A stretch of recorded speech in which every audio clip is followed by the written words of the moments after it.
인맥 축구로 호사를 누리던 미넨의 수비수 다이어가 결국 우려하던 사태를 저지르고 말았다. 최근 독일 굴지의 명문구단 바이에른 뮌헨의 경기력 논란이 유럽 축구계에서 큰 주목을 받고 있습니다. 지난 리그 경기 도르트문트와 하이덴헤임전에서 충격의 2연패를 당해 리그 우승이 완전히 물 건너간 바이에른 뮌헨은 별들의 전쟁 챔피언스리그 8강 아스날전에서 2대2 무승부를 거두었는데, 이날 선발 출전한 에릭 다이어의 치명적인 수비 실책으로 모든 실점에 관여해 수많은 독일 매체의 비판의 대상이 되었는데요. 심지어 이날 페널티킥으로 역전골을 터뜨린 해리 케인마저도 PK골을 제외하면 아무런 존재감도 드러내지 못했고, 결국 경기가 자신이 원하는 대로 풀리질 않자 발꿈치를 사용해 상대 수비를 가격하는 비신사적인 행위에 수많은 전문가들은 케인이 큰 경기에 약하다는 사실이 또 한 번 증명됐다라며 혹평을 가했습니다. 게다가 이날 모든 실점의 빌미를 제공한 에릭 다이어가 경기 후 인터뷰 과정에서 또 한 번 자신의 책임을 회피하는 망언을 내뱉어 현지 팬들의 분노를 폭발하게 만들었는데요. 이를 접한 일부 전문가들은 토트넘의 진정한 에이스는 케인이 아닌 손흥민이었다라며 두 잉글랜드 듀오가 뮌헨을 시궁창으로 만들어놨다라는 이례적인 논평으로 축구 팬들의 궁금증을 자아내고 있습니다. 이게 대체 어떻게 된 일인지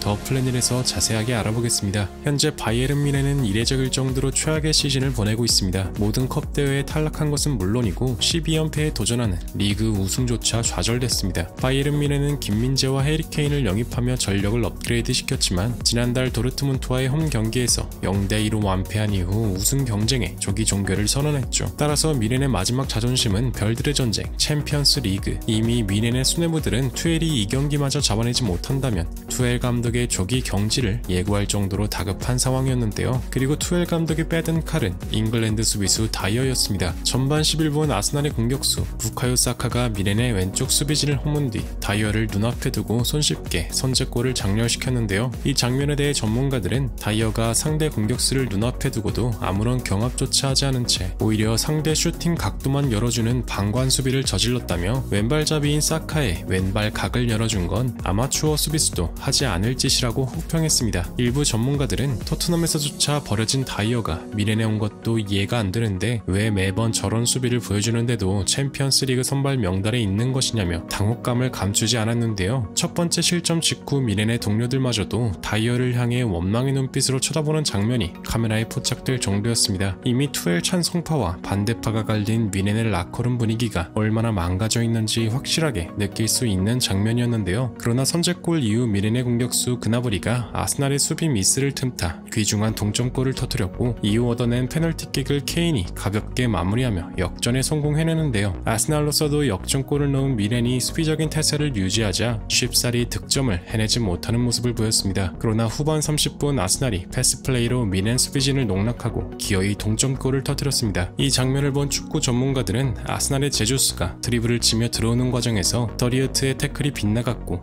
이것 때문에 실점으로 연결되는 것 같지만, 자세히 보면 제주스가 공을 잡은 이 시점에서 다이어가 경합하지 않고 뒤로 물러나며 필요 이상으로 공간을 내주게 되고, 이 공간 때문에 슈팅 모션을 취하니까 그걸 막으려고 더리우트가 달려들게 됐다. 이것이 다이어의 무서운 점이다. 다이어는 붙어줘야 할 상황에서 항상 뒤로 빠지기만 하니까 오히려 도와주려다 실패한 선수가 욕을 먹게 된다. 뮌헨의 두 실점 장면 모두 수비가 적극적으로 막아서는 모습이 필요했으나 다이어는 계속 물러나다 실점이 되는 슈팅을 사실상 방관했다. 실제로 다이어는 센터백이지만 볼 경합을 딱 한 번밖에 하지 않을 정도였으며, 수비 파트너인 더리우트가 6번 경합한 것과 비교했을 때 그 횟수 자체가 굉장히 적었습니다. 따라서 경합에 적극적이고 전진 수비에 강한 강점을 보이는 김민재가 있었다면 이런 실점 장면은 달라졌을 가능성이 대단히 높습니다. 그러나 다이어는 두 번의 실점에 모두 관여했음에도 여전히 다른 선수들에게 손가락질하며 지시를 내릴 뿐 존재감 없는 활약은 경기 내내 지속되었습니다. 일부 전문가들은 뮌헨의 공격수 케인에 대한 비판도 서슴지 않았습니다. 케인은 오늘 페널티킥을 제외하고 뮌헨의 공격진들 중 가장 저조한 활약을 보였는데, 특히 가장 문제가 된 장면은 후반 10분 케인이 자신에게 오는 볼을 따내기 위해 아스날 수비진과 경합하는 과정에서 팔꿈치로 마갈량이스의 얼굴을 가격한 것입니다. 퇴장 가능성도 있었지만 주심은 옐로 카드를 꺼내들었는데요. 영국 인디펜던트는 이 장면에 대해 케인이 다행스럽게 퇴장을 피했다고 밝혔습니다. BBC의 패널로 활동 중인 아스날 레전드 이안 라이트는 케인이 오늘 이것보다는 더 나은 활약을 보여줬어야 했다. 뮌헨은 케인에게 1,700억을 투자했지만 그가 보여준 건 PK 단 하나였다. 오히려 케인이 들어오고 나서